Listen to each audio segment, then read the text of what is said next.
শীতলক্ষা মসজিদে আমাদের জুমার খুতবার সংক্ষিপ্ত বিষয়বস্তু ইব্রাহিম আলাইহিস সালাতু ওয়াস সালামের জীবনী।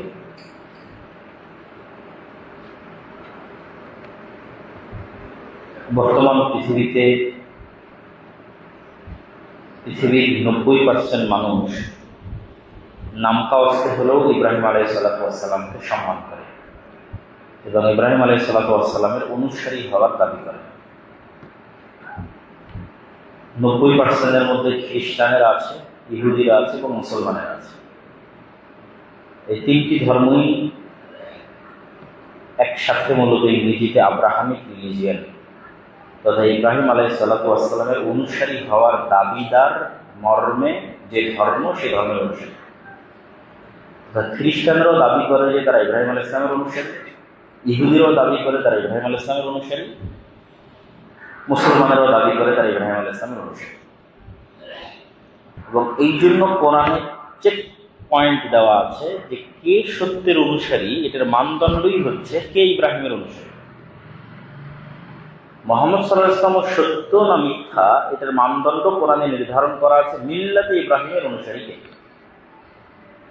তার মিল্লাতে ইব্রাহিমের প্রকৃত অনুসারী প্রমাণ যে দিতে পারবে সে সত্যের উপর আছে। অন্তত এতটুকুতে খ্রিস্টান, ইহুদি আর মুসলমানের একমত। এই জন্য আল্লাহ সুবহানাহু ওয়া তাআলা কোরআনে বারবার বলতে থেকেছে, মা কানা ইয়াহুদিয়্যান ওয়ালা নাসরানিয়্যান, তোমরা সবাইকে ইব্রাহিমের অনুসারী হওয়ার দাবি করছো। ইব্রাহিম তো ইহুদি খ্রিস্টান ছিল না, সে কি ছিল সেটা খুঁজে বের করো। এবং মুহাম্মদ সাল্লাল্লাহু আলাইহি ওয়াসাল্লামও ওই একই দাবিতে অটল ছিলেন যে আমি হচ্ছে প্রকৃত মিল্লাতে ইব্রাহিমের অনুসারী। যদিও যেই মুহূর্তে মুহাম্মদ সাল্লাল্লাহু আলাইহি ওয়াসাল্লাম নিজেকে মিল্লাতে ইব্রাহিমের অনুসারী হওয়ার দাবি করছেন, সেই মুহূর্তে ইব্রাহিম আলাইহিস সালাতু ওয়াস সালামের বংশের একটা বৃহৎ অংশ, যা বিস্তারিত ঘটনায় আমরা শুনব, ইসহাক আলাইহিস সালাতু ওয়াস সালামের পরবর্তী যে বংশধর, তারা কোনো সময় এটা ওইভাবে জানতই না বা বুঝতেই পারেনি যে মক্কাতেও ইব্রাহিম আলাইহিস সালাতু ওয়াস সালামের দাবিদার বংশের অনুসারীরা বা বংশের দাবিদারেরা বসবাস করে। আর এক ভাইয়ের কথা তারা জানে, ইসমাইলের কথা জানে, ইসমাইল আবুল আরাব এটা জানে, কিন্তু সেখান থেকে কোনো নবী আসবে এই মর্মে তারা সচেতন ছিল না। কিন্তু তারা এটাও জানে যে আল্লাহ সুবহানাহু ওয়া তাআলা তাদের ধর্মগ্রন্থগুলোতে আজও অক্ষত, এই অংশটুকু অক্ষত অবস্থায় আছে যে তোমাদের ভাইয়ের মধ্যে থেকে নবী পাঠানো হবে। তো সবসময় তাদের ইমাজিনেশনে ভাই বলতে দেখা যাচ্ছে ইয়াকুবের সন্তানদের ভাইয়ের কল্পনা করেছে, যে তার 12 ভাইয়ের কোনো এক ভাইয়ের বংশে হয়তো আসবে। কিন্তু ভাই মানে তো ইসহাকেরও ভাই আছে, ইসমাইল। এবং আজও অনেক সময় ইহুদিদের অনেকেই এই বিষয়ে অজ্ঞ যে কাবা ঘরকে তৈরি করেছে, মনে করে কাবা ঘর মুহাম্মদ সাল্লাল্লাহু আলাইহি ওয়াসাল্লাম তৈরি করেছে। হজ কে করেছে? তো হজ মুহাম্মদ সাল্লাল্লাহু আলাইহি ওয়াসাল্লাম করেছে। অথচ কাবা ঘর তৈরি করা এবং হজ মুহাম্মদ সাল্লাল্লাহু আলাইহি ওয়াসাল্লামের সাথে সম্পৃক্তই না, সম্পৃক্ত হচ্ছে ইব্রাহিম আলাইহিস সালাতু ওয়াস সালামের সাথে। ফলত ইব্রাহিম আলাইহিস সালাতু ওয়াস সালামের মার্কেটিং যত ভালোভাবে করা যাবে, তত বেশি খ্রিস্টান এবং ইহুদিদেরকে সত্য পথের দিকে নিয়ে আসা যাবে, যে আমরা প্রকৃত ইব্রাহিম আলাইহিস সালাতু ওয়াস সালামের মিল্লাতের অনুসারী এবং তার ইতিহাস ঐতিহ্যের ধারক ও বাহক। এবং এই সেম পয়েন্টটাই বাংলাদেশের মুসলমানদের জন্য পশ্চিমবঙ্গের প্রেক্ষাপটে অনেক বড় একটা আশার আলো। সেটি কি? সেটি হচ্ছে সবসময় বাঙালিদেরকে, বাঙালি মুসলমানদেরকে দীর্ঘ 200 বছরের ইতিহাস হিন্দুত্ববাদী কালচার এবং সংস্কৃতির আধিপত্যে তাদেরকে কন্ট্রোল করার চেষ্টা করা হয়েছে, সাংস্কৃতিক হেজিমনি। এবং হীনম্মন্যতায় ভুগে বাঙালি মুসলমানেরা যে তারা কলকাতার হিন্দুদের মতো হতে পারতেছে না দীর্ঘদিন থেকে, যেটা পশ্চিমবঙ্গের মুসলমানদের থেকে আপনি আরো ভালো পাবেন। এবং অলরেডি পশ্চিমবঙ্গে গরু জবাই থেকে শুরু করে অন্য সব কিছু নিষিদ্ধ করা হয়েছে। তো মুসলমানেরা কালচারালি কি ভারতের হিন্দুদের চাইতে নিম্ন স্তরের বা হীনম্মন্যতায় ভোগার মতো কিছু না। মুসলমানেরা কালচারালি গ্লোবাল কালচারের সাথে কানেক্টেড, এইটা মুসলমানদের বুঝতে হবে। বরং হিন্দুরাই এমন কালচার অনুসরণ করে যে কালচার পৃথিবীর কেউ অনুসরণ করে না। তাহলে যেমন গরুর গোস্তের বিষয়টাই যদি আসে, তাহলে ইহুদি বলেন, খ্রিস্টান বলেন, সবাই গরুর গোস্ত খায়, কেন? সবাই মিল্লাতে ইব্রাহিমের অনুসারী। মুসলমানেরাও গরুর গোস্ত খায়। তাহলে গরুর গোস্ত খাওয়া না খাওয়াতে হীনম্মন্যতায় ভোগার কথা হিন্দুদের, মুসলমানদের নয়। তারপরে দেখবেন ঢাকারও অসংখ্য হোটেলে লেখা আছে নো বিফ, হীনম্মন্যতার জায়গা থেকে বা এলিট ক্লাসের সাথে মিল রাখতে, যে এলিট কারা, যে গরু খায় না সে এলিট। এই মানদণ্ড তৈরি হয়েছে কলকাতা থেকে। ঠিক তেমনি মুসলমানি করা যে শুধু মুসলমানদের কালচার না, ইহুদিদেরও কালচার, খ্রিস্টানদেরও কালচার। তাহলে কালচারালি গ্লোবালি পৃথিবীর সবচেয়ে বড় অংশ মিল্লাতে ইব্রাহিমের অনুসারী, বিকৃত অবিকৃত যতটুকু পারছে। তাহলে হিন্দুদের যে ধর্ম, এই ধর্ম আসলে না আসমানি ধর্ম, না আব্রাহামিক রিলিজিয়ান, না গ্লোবালি আর পৃথিবীর অন্য কারোর সাথে কানেক্টেড, সম্পূর্ণ বিচ্ছিন্ন এবং সম্পূর্ণ ইললজিক্যাল এবং অযৌক্তিক। তাহলে হীনম্মন্যতায় ভোগার কথা তাদের, মুসলমানদের। কেন? মুসলমানেরা মিল্লাতে ইব্রাহিমের দাবিদার, যার অনুসারী হওয়ার দাবিদার পৃথিবীর 90% বেশি মানুষ। কে প্রকৃত অনুসারী সেটার প্রশ্ন পড়ে, কিন্তু অন্তত ইব্রাহিমকে সম্মান করে এবং ইব্রাহিমের অনুসারী হওয়ার দাবি করে এরকম মানুষ অন্তত 90% বেশি। এই জন্য তাদের নামের মধ্যেও আপনি দেখবেন যে ধর্মের প্রভাব আছে। যেমন আব্রাহাম লিঙ্কন, আব্রাহাম মানে আসলে ইব্রাহিম, এটা ইব্রাহিম নবীর কথা স্মরণ করেই নাম রাখা আছে আব্রাহাম। ডেভিড মানে দাউদ, ইসহাক, আইজাক মানে হচ্ছে ইসহাক, আইজাক নিউটন, ইসহাক। যেমন ইসরায়েলের প্রধানমন্ত্রী বেনিয়ামিন, এটা ইউসুফ আলাইহিস সালামের ছোট ভাই বেনিয়ামিন নেতানিয়াহু। তাহলে তারা কোন ভ্রান্তির উপর আছে সেটা পরবর্তীতে বিশ্লেষণযোগ্য, কিন্তু মিল্লাতে ইব্রাহিমের অনুসারী হওয়ার দাবিদার এবং ইব্রাহিমের পরবর্তী বংশধরদের নবী মনে করে এবং সেই সমস্ত নবীদের সম্মান করে। বিকৃত অবিকৃত যে তথ্য তাদের কাছে আসে সেটা আলোকিত।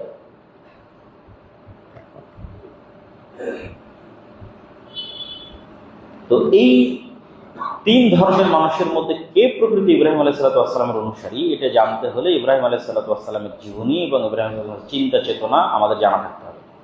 আর আমরা যে মাসে অবস্থান করছি জিলহজ মাস, এই জিলহজ মাসের প্রথম 10 দিন, যা মূলত মুসা আলাইহিসসালাম যে 40 দিন তুর পাহাড়ে ইবাদত করছিলেন, ওয়াইদ ওয়া'আদনা মুসা 40 লাইলা, ওই 40 দিনের শেষ 10 দিন। আর এই জিলহজ মাস হচ্ছে হারাম মাসের অন্তর্ভুক্ত। 4টে মাসকে আল্লাহ সুবহানাহু ওয়া তাআলা হারাম করেছেন, এবং হারাম করেছেন কবে থেকে? যেদিন থেকে তিনি পৃথিবী সৃষ্টি করেছেন সেই দিন থেকে। এই মাসে যুদ্ধ বিগ্রহ, মারামারি, গণ্ডগোল নিষিদ্ধ, যাতে মানুষ হজ করতে পারে।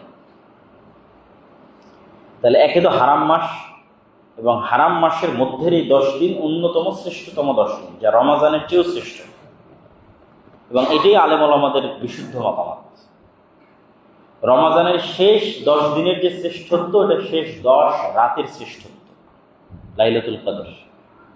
আর জিলহজ মাসের প্রথম 10 দিনের যে শ্রেষ্ঠত্ব, এটা হলো দিনের শ্রেষ্ঠত্ব, আরাফার দিন। আরাফার দিন দিন হিসেবে রমজান মাসের দিনের চেয়ে শ্রেষ্ঠ, পৃথিবীর সর্বশ্রেষ্ঠ দিন। এবং এই 10 দিনে অনেক অসংখ্য ইবাদত একত্রিত হয়েছে, হজ, কুরবানি, সিয়াম, দান, সাদাকা, অনেক কিছু। তার বেশিরভাগই ইব্রাহিম আলাইহিসসালামের সাথে কানেক্টেড। যেটা আমরা বলেছি হজ মুহাম্মদ সাল্লাল্লাহু আলাইহি ওয়াসাল্লামের সুন্নাত না, ইব্রাহিম আলাইহিস সালামের সুন্নাত। এই জন্য ইব্রাহিম আলাইহিস সালামের জীবনী আমাদের জানা থাকতে হবে। আল্লাহ সুবহানাহু ওয়া তাআলা পবিত্র কোরআন মাজিদে অন্তত মিনিমাম 200-র বেশি আয়াত ইব্রাহিম আলাইহিস সালামের জীবনী বর্ণনা করতে উল্লেখ করেছে, 2 শতাধিক। এবং সম্পূর্ণ একটা আলাদা সূরা ইব্রাহিম আলাইহিস সালামের জন্য করা আছে। তো ঐতিহাসিকদের মতামত অনুযায়ী আজ থেকে প্রায় 5-5.5 হাজার বছর পূর্বে আজকের বর্তমান ইরাকের রাজধানী বাগদাদ, এই বাগদাদের নিকটবর্তী কোনো এক এলাকায় এক সভ্যতা গড়ে উঠেছিল, ব্যাবিলিয়ন সভ্যতা। বাবেল, আরবি বিবাবেলা, হারুত ও মারুত। হারুত মারুত নামের ফেরেশতার গল্প আপনারা জানেন। আল্লাহ বলেছেন বাবেল নগরীতে হারুত মারুত ফেরেশতাকে অবতীর্ণ করা হয়েছিল। এটা মূলত বাগদাদের নিকটবর্তী কোনো শহর, কোনো সভ্যতা। তো ইব্রাহিম আলাইহিস সালাতু ওয়াস সালামের জন্ম হয়েছিল রাজ পরিবারে বা মন্ত্রী পরিবারে। আমরা যদি ওই সময়ের আলোকে চিন্তা করি আর কি। এবং ইব্রাহিম আলাইহিস সালাতু ওয়াস সালামের পিতার কাজ ছিল মূর্তি তৈরি করা। আর ইব্রাহিম আলাইহিস সালাতু ওয়াস সালামের হেদায়েত পাওয়ার যে গল্প আল্লাহ কোরআন মাজিদে তুলে ধরেছেন, এইটা যদি আধুনিক সাইকোলজির আলোকে বিশ্লেষণ করা হয় তাহলে দেখা যায় নিজের সাথে নিজের কথোপকথন, নিজের সাথে নিজের অ্যানালাইসিস, এটার মাধ্যমে ইব্রাহিম আলাইহিস সালাতু ওয়াস সালাম হেদায়েতের রাস্তা খুঁজে পেয়েছেন। নিজেই নিজে চিন্তা করতে থাকা এবং ওনার এক্সট্রা অর্ডিনারি বুদ্ধি, চিন্তা শক্তি, থিঙ্কিং পাওয়ার, এগুলো জন্মগতই ছিল। ফলত কোনো জিনিসকে উনি সহজে অ্যাকসেপ্ট করতেন না, প্রত্যেকটাই প্রশ্ন করতেন এবং নিজে নিজে প্রশ্ন করতে করতে উনি হেদায়েতের সন্ধান পেয়েছেন, যার লম্বা বর্ণনা আল্লাহ সুবহানাহু ওয়া তাআলা কোরআন মাজিদে দিয়েছেন। যে ইব্রাহিম আলাইহিস সালাতু ওয়াস সালাম যখন সূর্যকে দেখলেন তখন তিনি মনে করলেন যে এটিই হয়তো সবচেয়ে বড় বা সবচেয়ে শক্তিশালী কিছু। তারপরে যখন তিনি চন্দ্রকে দেখলেন, তারকাকে দেখলেন, এইভাবে ধারাবাহিক আল্লাহ সুবহানাহু ওয়া তাআলা কোরআন মাজিদে তুলে ধরেছেন। ফালাম্মা জান্না আলাইহিল লাইলু রাআ কাওকাবান ক্বালা হাযা রাব্বি ফালাম্মা আফালা ক্বালা লা উহিব্বুল আফিলিন ফালাম্মা রাআল কামারা বাযিগান ক্বালা হাযা রাব্বি। প্রথমে তারকা, তারপরে চাঁদ, তারপরে সূর্য, প্রত্যেকটা নিয়ে উনি বিশ্লেষণ করেছে, চিন্তা করেছে। চিন্তা করার পর উনি যে রেজাল্টে পৌঁছেছে সেই রেজাল্ট হচ্ছে যে এই সবগুলোকে কোনো অদৃশ্য শক্তি কন্ট্রোল করতেছে, যেহেতু চিফ কন্ট্রোলার। যে অদৃশ্য শক্তি এই সবগুলোকে কন্ট্রোল করতেছে তিনি হচ্ছেন ইবাদতের যোগ্য, এরা ইবাদতের যোগ্য না। এদের পরিবর্তন, উত্থান পতন এবং পৃথিবীরও প্রত্যেকটা জিনিসেরই পরিবর্তন, উত্থান পতন, জীবন মৃত্যু ইত্যাদি প্রমাণ করে যে এরা সেলফ সাস্টেইন, নিজে নিজে টিকে থাকতে পারবে এরকম না। তাহলে যিনি সেলফ সাস্টেইন, নিজেই টিকে থাকেন এবং বাকি সব কিছুকে কন্ট্রোল করেন, তিনি উন্নত। এই যে অ্যানালাইসিসের মাধ্যমে তিনি পৌঁছলেন এবং একটা পর্যায়ে গিয়ে তিনি আল্লাহ সুবহানাহু ওয়া তাআলার প্রতি তার বিশ্বাস এবং আস্থা মজবুত হলো। কোরআনের আয়াতে ভাবে বলা আছে, ইন্নী বারিউম মিম্মা তুশরিকুন ইন্নী ওয়াজ্জাহতু ওয়াজহিয়া লিল্লাযী ফাতারাস সামাওয়াতি ওয়াল আরদা হানিফা ওয়া মা আনা মিনাল মুশরিকিন। আমি ইব্রাহিম আমার নফস এবং আমার আত্মাকে ওই সত্তার দিকে নিবন্ধিত করতেছি যিনি মূলত আসমান, জমিন, সূর্য, নক্ষত্র সবকিছু সৃষ্টি করেছেন। ওয়া মা আনা মিনাল মুশরিকিন, আর আমি মুশরিক হতে চাই না। তো যখন ইব্রাহিম এইভাবে অ্যানালাইসিসের মাধ্যমে আল্লাহ সুবহানাহু ওয়া তাআলার অস্তিত্ব খুঁজে পেলেন, তখন আল্লাহ সুবহানাহু ওয়া তাআলা তার কাছে ওহী করাও শুরু করলেন, ওহী প্রেরণা শুরু করলেন এবং আল্লাহ তাকে আদেশ দিলেন, আসলিম, আত্মসমর্পণ করো। তুমি যে সত্তার সাথে পরিচিত হয়েছ সেই সত্তার প্রতি আত্মসমর্পণ করো। তখন ইব্রাহিম বলে, আসলামতু লিরাব্বিল আলামিন, আমি রব্বুল আলামিনের সামনে আত্মসমর্পণ করলাম। আমার নিজের সিদ্ধান্ত আর চলবে না, এখন থেকে রব্বুল আলামিন যা বলবে সেটাই সিদ্ধান্ত। তো রব্বুল আলামিনের মেসেজ কিভাবে আসে? যারা সত্যবাদী, যাদের কলবে সালিম, যাদের হৃদয় খুব স্বচ্ছ, এদের স্বপ্ন সত্য। আজকের যুগে রাসূল সাল্লাল্লাহু আলাইহি ওয়াসাল্লাম বলেছেন, নবুয়তের সব দরজা বন্ধ হয়ে গেছে, সত্য স্বপ্নের দরজা বন্ধ হয়। কিয়ামত পর্যন্ত সত্য স্বপ্ন অব্যাহত থাকবে। সত্য স্বপ্ন ওহীর একটা পার্ট। তো কে সত্য স্বপ্ন দেখবে? যার হৃদয় স্বচ্ছ, যার হৃদয় শতভাগ সত্যবাদী, যার হৃদয় শতভাগ পরিষ্কার, না মানুষের সাথে ষড়যন্ত্র, না মানুষের সাথে ধোঁকাবাজি, না মানুষের সাথে গালাগালি, খারাপ আচরণ, এগুলো না।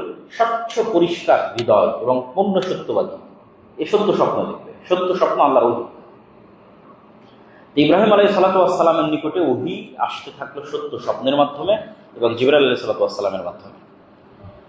আর ইব্রাহিম আলাইহিস সালাতু ওয়াস সালাম এই দাওয়াত পৌঁছে দেওয়ার জন্য কয়েকটা ঘটনা কোরআন মাজিদে উল্লেখ আছে। দাওয়াত পৌঁছানোর স্ট্র্যাটেজি একটা আছে বাপের সাথে, একটা আছে মূর্তি ভাঙ্গা, একটা আছে নমরুদের সাথে তর্ক বিতর্ক। যখন তিনি সত্য পেলেন এবং আল্লাহর ওহী তার কাছে আসতে লাগলো, তো পিতাকে গিয়ে বলেন, আত্তাত্তাখিযু, আপনি কি ওই সমস্ত আসনামান আলেহা, ওই সমস্ত মূর্তিকে ইলাহ হিসেবে গ্রহণ করেছেন যে শুনতেও পায় না, দেখতেও পায় না? এটা গেল বাপের কাছে দাওয়াত। তো বাপ বললেন যে তুমি যদি এই দাওয়াত অব্যাহত রাখো তোমাকে কিন্তু আমি এলাকা থেকে বের করে দেব। ইব্রাহিম বললেন ঠিক আছে, আমি এলাকা থেকে বের হয়ে যাব, তবে আমি আল্লাহর কাছে আপনার জন্য ক্ষমা চাইব। একদিকে বাপের কাছে দাওয়াত চলতেছে, আর একদিকে জনসমাজের কাছে দাওয়াত তুলে ধরার জন্য তিনি একটা ফেস্টিভ্যাল তথা আয়োজনের অপেক্ষা করছিলেন, মেলা, আনন্দ উৎসব। যে আনন্দ উৎসবে মানুষ মূর্তি তৈরি করে বের হয়ে গেল, আর ইব্রাহিম আলাইহিসসালাম সকল মূর্তি ভেঙে বড় মূর্তির কাঁধে কুড়াল রেখে দিলেন। এবং যখন মানুষজন ফেরত আসলো তখন তারা পরস্পর আলাপ আলোচনা করতে লাগলো যে কে এই ঘটনা ঘটাতে পারে। তো যেহেতু ইব্রাহিম আলাইহিস সালাম আগে থেকেই মূর্তি পূজার প্রতি অনাস্থা জ্ঞাপন করে রেখেছে, আর উনি অসুস্থতার অজুহাতে মেলায় যাননি, ফলত সবার সন্দেহ হলো সেই হতে পারে। ইব্রাহিম আলাইহিস সালাম বললেন যে তোমরা যে বড় আছে, ফাস আল কাবীরুহুম হাযা, যে বড় আছে একে জিজ্ঞেস করো, ইন কানু ইয়ানতিকুন, যদি কথা বলতে পারে। তো এটাই মূলত দেওয়ার ছিল শিক্ষা। তো তারা বললো যে এই তো কথা বলতে পারে না। তখন উনি পয়েন্ট ধরলেন, যেহেতু ওই সময়ে মানুষ তাওহীদের সাথে পরিচিতই ছিল না, এই জন্য এইরকম ছোট্ট ছোট্ট ঘটনাতে ওনাকে মানুষকে হেদায়েতের দিকে নিয়ে আসতে হয়েছে। তখন পয়েন্ট ধরলেন যে কথা বলতে পারে না, তার কিভাবে তোমরা ইবাদত করো? এই হলো শিক্ষা। কিন্তু যখন মানুষ অন্ধ থাকে তখন আসলে মানুষ সত্য গ্রহণ করতে পারে না। তাকে যখন রাজ দরবারে পেশ করা হলো, এবার রাজ দরবারে বাদশার সাথে তর্ক বিতর্ক, যে তুমি কোন রবের ইবাদত করো? তো আমি রব্বুল আলামিনের ইবাদত করি, যিনি ইহয়ি ওয়া ইউমীত, যিনি জীবন দেন এবং মৃত্যু দেন। তো এটা আমার কোন বড় কথা হলো? জীবন আর মৃত্যু তো আমিও দিতে পারি। নিরপরাধ মানুষকে হত্যা করলো আর ফাঁসির দণ্ডপ্রাপ্ত মানুষকে মুক্তি দিয়ে দিল, বলে এই দেখো জীবিত মানুষকে মৃত দিলাম, আর এই মৃত যার ফাঁসি হতো একে মুক্ত করে দিলাম। তখন ইব্রাহিম আলাইহিস সালাম আর এইটার কোনো যুক্তি না দিয়ে উনি বললেন ঠিক আছে, তুমি যেহেতু জীবিতকে মৃত করতে পারো, মৃতকে জীবিত করতে পারো, তাহলে আর একটা কাজ করে দেখো যেটা আমার রব করে। সেটা হচ্ছে উনি প্রতিদিন সূর্যকে একদিক থেকে উঠান এবং আর একদিকে ডুবান, পূর্ব দিকে উঠে পশ্চিম দিকে ডুবে।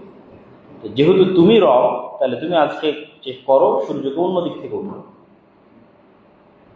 ফাবুহিতাল্লাযী কাফার, এবং এটা এমন একটা চ্যালেঞ্জ, যে চ্যালেঞ্জ আজ পর্যন্ত অব্যাহত। যে কেউই বিজ্ঞান বলেন, সায়েন্স বলেন, টেকনোলজি বলেন, সর্বোচ্চ স্তরেও যদি পৌঁছে যায়, হ্যাক করতে পারবে কিনা আসমানি নিজামকে। যেমন আমাদের সাইবার সিকিউরিটির মধ্যে আমার মোবাইলকে হ্যাক করে আরেকজন নিয়ে চলে যাবে, আমার সব তথ্য পাচার হয়ে যাবে, আমার মোবাইল আরেক জায়গায় বসে চালাবে, ঠিক আছে? রোবটের কন্ট্রোল বলেন, এআই এর কন্ট্রোল বলেন, সব কিছু হ্যাক করা যায়। তো তোমরা আসমানি নিজামকে হ্যাক করো।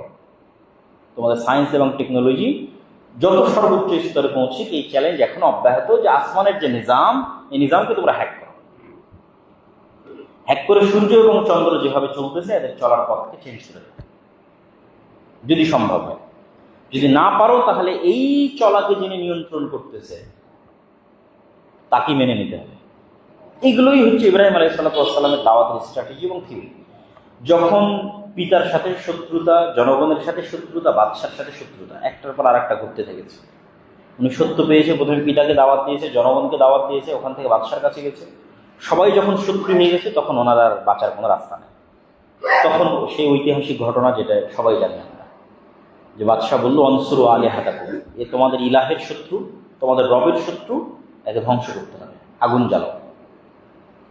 এবং আগুন প্রজ্বলিত করে ইব্রাহিম আলাইহিসসালামকে সেখানে নিক্ষেপ করা হলো। আল্লাহ বললেন কুলনা ইয়া নারু কুনি বারদাম ওয়া সালামান আলা ইব্রাহিম।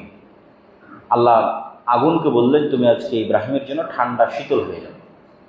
এবং ইব্রাহিম আলাইহিসসালাম যখন আগুন শেষ হয়ে যাওয়ার পর বের হয়ে আসতেছেন তখন অক্ষত, এবং অক্ষত অবস্থায় যখন বের হয়ে আসতেছেন তখন বাদশাহ বুঝলো যে তাকে যেহেতু হত্যা করা সম্ভব হচ্ছে না, সেহেতু তাকে দেশ ছাড়া করাই সবচেয়ে সহজ উপায়। আর আল্লাহর পক্ষ থেকেও ইব্রাহিম আলাইহিসসালাম হয়তো হিজরতের জন্য অনুমতি প্রাপ্ত ছিলেন। সকল নবী এবং দায়ীর জীবনে হিজরত একটা পার্ট। ইব্রাহিম আলাইহিসসালাম হিজরত করলেন ইরাক থেকে ফিলিস্তিন, শাম, সিরিয়া। আজকের ফিলিস্তিন এবং আজকের সিরিয়া এক নামেই পরিচিত, সেই নামটা হচ্ছে শাম। শামে হিজরত করলেন, ফিলিস্তিনে হিজরত করলেন। এই জন্য মুহাম্মদ সাল্লাল্লাহু আলাইহি ওয়াসাল্লাম বলেছেন কিয়ামতের পূর্ব মুহূর্তে হক থাকবে কোথায়? যেখানে আমার পিতা ইব্রাহিম হিজরত করে গেছিলেন। এক জায়গায় মুহাম্মদ সাল্লাল্লাহু আলাইহি ওয়াসাল্লাম হিজরত করে গেছে, সেটা হচ্ছে মদিনা। ওখানে কিয়ামত পর্যন্ত হক থাকবে। আর এক জায়গায় মুহাম্মদ সাল্লাল্লাহু আলাইহি ওয়াসাল্লামের পিতা ইব্রাহিম আলাইহিস সালাম হিজরত করেছেন শাম, ওখানে কিয়ামত পর্যন্ত হক এবং হকের অনুসারীরা থাকবে, আজও আছে। তো ইব্রাহিম আলাইহিস সালাম যখন শামে গেলেন, কখন কোথায় কিভাবে বিবাহ হলো তার বিস্তারিত বর্ণনা কোরআন এবং হাদিসের মধ্যে পাওয়া যায়। সরাসরি স্ত্রীর সাথে ঘটনা শুরু। তো বিবাহ যখন বাপের সাথে ছিলেন তখনও হয়ে থাকতে পারে, যখন ফিলিস্তিনে আসছেন তখনও হতে পারে। সারা আলাইহা সাল্লাতু ওয়াস সালাম হচ্ছেন ইব্রাহিম আলাইহিস সালাতু ওয়াস সালামের প্রথম স্ত্রী। আর মিশর আর এই ফিলিস্তিনের কানেকশন হচ্ছে ঐতিহাসিক, 5000 বছরেরও পুরাতন কানেকশন। এই রাস্তা, এই পথ, ওই একই পথ যে পথে ইব্রাহিম আলাইহিস সালাম এখন চলতেছে, ওই সেম পথে মুসা আলাইহিস সালাম পালিয়ে গেছিলেন। আবার একবার পালিয়ে গেছিলেন ফেরাউনের ভয়ে জীবন বাঁচাতে, আর একবার পালিয়ে গেছিলেন দলবল বানু ইসরাইল সহ শাম বা ফিলিস্তিন আশ্রয় নিতে। ওই একই পথে এখন ফিলিস্তিন এবং গাজার মানুষ ত্রাণ নেওয়ার জন্য মিশরে যায়, একই রাস্তা। ওই একই রাস্তায় ইব্রাহিম আলাইহিস সালাম হয়তো ফিলিস্তিনে কোনো দুর্ভিক্ষের কারণে খাদ্য সংগ্রহের আশায় মিশর যাচ্ছিলেন। যেই ঘটনা সহিহ বুখারীতে এসেছে যে জালেম বাদশাহ নারীদের প্রতি তার ছিল লোলুপ দৃষ্টি, আর বুখারীর ইবারত অনুযায়ী সারা আলাইহিস সালাম ছিলেন তৎকালীন বিশ্বের সবচেয়ে সুন্দরী নারী। কিছু কিছু মুফাসসির লিখেছেন হাওয়া আলাইহিস সালামের পরে কিয়ামত পর্যন্ত এত সুন্দরী নারী আর আসেনি অথবা আসবে না, সারা আলাইহিস সালাম যত সুন্দর। তো যখন জালেম বাদশাহ দৃষ্টি তার দিকে পড়লো, লম্বা ঘটনা, তিনি জালেম বাদশার কাছে গেলেন, তার কাছে সময় চাইলেন, সালাত এবং অজুতে দাঁড়ালেন, অজু করে সালাতে দাঁড়ালেন এবং আল্লাহর কাছে বললেন, হে আল্লাহ, আমি যদি আপনার প্রতি এবং আপনার নবী ইব্রাহিমের প্রতি ঈমান আনয়ন করে থাকি, ও আহসানতু ফারজি, আর আমার লজ্জাস্থানে হেফাজত করে থাকি, ফালা তুসাল্লিত আলাইয়াল কাফির, তাহলে আজকে কাফেরকে আমার উপর চাপিয়ে দিয়েন না, আমার উপর বিজয় করিয়েন না। তো সাথে সাথে সে প্যারালাইজড অবস্থায় পড়ে গেল এবং হাত পা মাটিতে আঘাত করতে লাগলো, ছটফট করতে লাগলো এবং সারাকে বলতে লাগলো, তুমি আমাকে বাঁচাও। এবং সারা আলাইহিস সালামও বুঝলেন এই যদি মারা যায় তাহলে জনগণ মনে করবে আমি হত্যা করেছি। তখন তিনি আবার আল্লাহর কাছে দোয়া করলেন। তো পরপর এই ঘটনা 3 বার ঘটছে, তথা সে তার খারাপ কাজের দিকে এগিয়ে যাচ্ছে, সারা আলাইহিস সালাম দোয়া করছেন, সে উল্টে পড়ে যাচ্ছে, আবার সে অনুনয় বিনয় করে কান্নাকাটি করে চাচ্ছে আমাকে বাঁচাও, সারা আলাইহিস সালাম আবার আল্লাহর কাছে দোয়া করছেন, আবার সে সুস্থ হয়ে যাচ্ছে, আবার সে এগিয়ে যাচ্ছে সারা আলাইহিস সালামের দিকে। তো ঘটনা এরকম 3 বার। তো এখানে যেটা বোঝা যায় যে সারার সাথে আল্লাহ সুবহানাহু ওয়া তাআলার যে কানেকশন, এটা এতটা ডাইরেক্ট কানেকশন যে উনি মুখ দিয়ে যখন যেটা উচ্চারণ করতেছেন সাথে সাথে ওটা বাস্তবায়ন হয়ে যাচ্ছে। আল্লাহ সুবহানাহু ওয়া তাআলার কিছু কিছু বান্দা এই স্তরে পৌঁছে যায়, যেই স্তরে পৌঁছে গেলে তার মুখ দিয়ে যেটা উচ্চারিত হয় ওটা বাস্তবায়ন করা আল্লাহর জন্য লাজিম হয়ে যায়। আল্লাহ সুবহানাহু ওয়া তাআলা ওটা করা তার নিজের জন্য আত্মসম্মানের মাধ্যম মনে করে, যে আমার এই বান্দা এটা বলেছে, এটা না করা মানে আল্লাহ সুবহানাহু ওয়া তাআলা আত্মসম্মানে আঘাত লাগা। এইরকম নিকটতর স্থানে আল্লাহ সুবহানাহু ওয়া তাআলা পৌঁছে যায় দুনিয়ার কিছু মানুষ, ওই রকম তিনিও একটা। তো বাদশাহ যখন বুঝলো যে না, এনার সাথে আমি কোনো ক্ষতি করতে পারবো না, তখন সে তার কাছে যে সমস্ত মহিলারা ছিল তাদের মধ্যে সবচেয়ে ভালো, সবচেয়ে উন্নত বংশের, সবচেয়ে অভিজাত বংশের, হয়তো কোনো যুদ্ধের সময় বন্দী অবস্থায় তার কাছে ছিল, হাদিয়া হিসেবে হাজরা আলাইহিস সালামকে সারা আলাইহিস সালামের সাথে দিলেন, ইব্রাহিমের সাথে। আর যেহেতু সারার গর্ভে কোনো সন্তান ইব্রাহিমের ছিল না, সেহেতু সারার সম্মতিতে ইব্রাহিম আলাইহিস সালাম দ্বিতীয় বিবাহ করলেন হাজরা আলাইহিস সালাম সন্তানের আশায়। এবং প্রথম সন্তান যখন হয়, বিভিন্ন ইতিহাসবিদের মতে যে ইসমাইল আলাইহিস সালাম যখন হয় তখন ইব্রাহিম আলাইহিস সালামের বয়স 80 বছর প্লাস, যেটা কোরআন মাজিদে এসেছে যে আলহামদুলিল্লাহিল্লাযী ওয়াহাবালি, ওই সত্তার আমি প্রশংসা করছি যে সত্তা আমাকে বার্ধক্য বয়সে আলাল কিবার ওয়াহাবালি ইসমাইল ও ইসহাক, আমাকে ইসমাইল এবং ইসহাক দিয়েছেন আমার বার্ধক্য অবস্থায়, বৃদ্ধ অবস্থায়। তো প্রথমে ইসমাইল। তো যে স্ত্রীর সন্তান হয় তার প্রতি স্বাভাবিকভাবে স্বামীর ভালোবাসা এবং আগ্রহ বাড়ে, সন্তানের প্রতি আদর এবং যত্ন এবং স্নেহ বাড়ে। তো এবং মেয়েদের স্বভাবজাত স্বভাব হচ্ছে তারা একটু হলেও স্বামীর যে ভালোবাসা, এই ভালোবাসা যখন ভাগ হয় তখন ঈর্ষান্বিত হয়, এটা স্বাভাবিক, জন্মগত। রাসূল সাল্লাল্লাহু আলাইহি ওয়াসাল্লামের স্ত্রীরাও হয়েছে। তো এইটার সমাধান কল্পে আল্লাহর আদেশে এবং এটার পিছনে আল্লাহর হিকমত ছিল আল্লাহর আদেশে ইব্রাহিম আলাইহিসসালাম হাজেরাকে এবং তার সন্তান ইসমাইলকে রেখে আসলেন 1200 কিলোমিটার, তথা প্রায় 1 থেকে 1,500 কিলোমিটারের দূরত্বের পথ মক্কা। লোকেশন আল্লাহ সুবহানাহু ওয়া তাআলা সেট করে দিয়েছে। ওইটাই আল্লাহর হিকমা, যে ইব্রাহিমের এক সন্তান আবাদ করবে মসজিদে আকসা, আর ইব্রাহিমের আর এক সন্তান আবাদ করবে বাইতুল্লাহ কাবা। আর কিয়ামত পর্যন্ত যত নবী আসবে এই 2 সন্তানের বংশে আসবে। এইটাই আল্লাহর পূর্ব নির্ধারিত সিদ্ধান্ত ছিল, কিন্তু সেটাই তিনি ঘটাচ্ছেন এত কিছুর মধ্যে দিয়ে, এত উত্থান পতনের মধ্যে দিয়ে সেটা ঘটতেছে। তো ইসমাইল এবং হাজেরা আলাইহিসসালামকে যখন মক্কায় 1200 কিলোমিটার দূরে রেখে আসতেছেন, তখন সহিহ বুখারীর 12তে ইব্রাহিম আলাইহিসসালাম ফেরত আসতেছেন এবং হাজেরা আলাইহিসসালাম তাকে বারবার জিজ্ঞেস করছেন, আইনা তাযহাবান হে ইব্রাহিম, আপনি কোথায় যাচ্ছেন হে ইব্রাহিম? তখন তিনি কোনো উত্তর দিচ্ছেন না। যখন উত্তর দিচ্ছেন না, তখন তিনি বাধ্য হয়ে বললেন, আল্লাহ আমারা, আল্লাহ কি আপনাকে আদেশ দিয়েছে? তখন ইব্রাহিম আলাইহিস সালাম বললেন, হ্যাঁ, আল্লাহ আমাকে আদেশ দিয়েছে। তখন হাজেরা বললেন, ফালা ইউদাইয়ানা আল্লাহ আবাদা, যদি আল্লাহর আদেশ হয় তাহলে আমাদের হেফাজতের জিম্মেদারির দায়িত্ব আল্লাহ, তাহলে আমাদেরকে আর ধ্বংস এবং ক্ষতি কেউ করতে পারবে না। তাহলে এটা নিয়ে আমি চিন্তা করতেছি না, কেননা এটা এমন এক ওয়াদি, এমন এক উপত্যকা, ওই হাদিসের ইবারতের মধ্যে আছে, লাইসা ফিহি ইনসুন ওয়ালা শাই, এই উপত্যকায় মানুষ তো নাই ওয়ালা শাই, কিছুই নাই, পশু পাখি জীব জন্তু জানোয়ার গাছপালা কিছু। অন্তত বাংলাদেশের মতো কোথাও রেখে গেলে গাছপালা থাকতো, গাছপালা থাকলে জঙ্গল থাকতো, জঙ্গল থাকলে পশু প্রাণী থাকতো, কিন্তু এটা তো রাখা হচ্ছে মরুভূমির মধ্যে, হাজার হাজার কিলোমিটার আশেপাশে মরুভূমি। তাহলে মরুভূমিতে গাছপালা হয় না, যেহেতু মরুভূমিতে গাছপালা নাই এবং জনবসতি নাই, সেহেতু পশু প্রাণীও নাই। তাহলে এই সাথী ইনসুন ওয়ালা শাই, মানুষও নাই কিছুই নাই, এমন উপত্যকা রেখে দিচ্ছেন। এবং একই কথা কোরআনে ইব্রাহিম আলাইহিসসালাম যখন হাজেরাকে রেখে আড়াল হলেন পাহাড়ের, তখন তিনি যখন আল্লাহর কাছে দোয়া করতেছেন, তখনও ওই জায়গায় আছে, আল্লাহুম্মা ইন্নী আসকানতু মিন যুররিয়াতি বিওয়াদিন গায়রা জি যারইন ইনদা বাইতিকাল মুহাররম, হে আল্লাহ, আমি এমন উপত্যকায় আমার স্ত্রী সন্তানকে রেখে যাচ্ছি, গায়রা জি যারইন, যেখানে একটা গাছপালাও নাই। এটা কোরআনের আয়াত, এমন উপত্যকায় রেখে যাচ্ছে। এবং সেখানে ইব্রাহিম আলাইহিসসালাম যখন তার সন্তানদেরকে সেখানে রেখে যান, তখন তিনি যে দোয়া করেছেন, এই দোয়ার ধারাবাহিকতা, যেটা বললাম যে হে আল্লাহ, আমি আমার সন্তানদেরকে এমন উপত্যকায় রেখে যাচ্ছি যেখানে কোনো গাছপালা নাই, কেন? রব্বানা লিয়ুকিমুস সালাহ, হে আল্লাহ, তারা যেন এখানে সালাত কায়েম করতে পারে। ইব্রাহিম আলাইহিস সালামের দোয়াগুলোর মধ্যে সালাতকে খুব কানেক্টেড পাবেন। সালাত খুব ইম্পর্টেন্ট একটা কাজ, মানুষের জীবনের সবচেয়ে জরুরি কাজ, যে আল্লাহ, আমি এদেরকে রেখে যাচ্ছি যেন এরা এখানে সালাত আদায় করতে পারে। ফাজআল আফইদাতাম মিনান নাস তাহবি ইলাইহিম, হে আল্লাহ, দুনিয়ার মানুষের অন্তরকে এই শহরের দিকে করে দেয়, কেন এখানে তো কেউ নাই, মানুষজন না আসলে আর বসবাস করবে কিভাবে?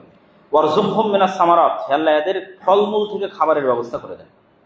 রব্বানা ইন্নাকা তা'লামু মা নুখফি ওয়া মা নু'লিনু ওয়া মা ইয়াখফা আলাইকা মিন শাইইন ফিল আরদি ওয়া ফিস সামা, আলহামদুলিল্লাহি রাব্বিল আলামিন, রব্বি জাআলনি মুকিমাস সালাহ ওয়া মিন যুররিয়াতি, হে আল্লাহ, আপনি আমাকে এবং আমার পরবর্তী বংশধরকে সালাত আদায়কারী বানান। রব্বানা ওয়া তাকাব্বাল দুআ, হে আল্লাহ, আপনি আমার দোয়াকে কবুল করেন। এগুলো ছিল ইব্রাহিম আলাইহিস সালামের দোয়া যখন তিনি ইসমাঈল আলাইহিস সালামকে এবং হাজেরাকে রেখে যাচ্ছেন।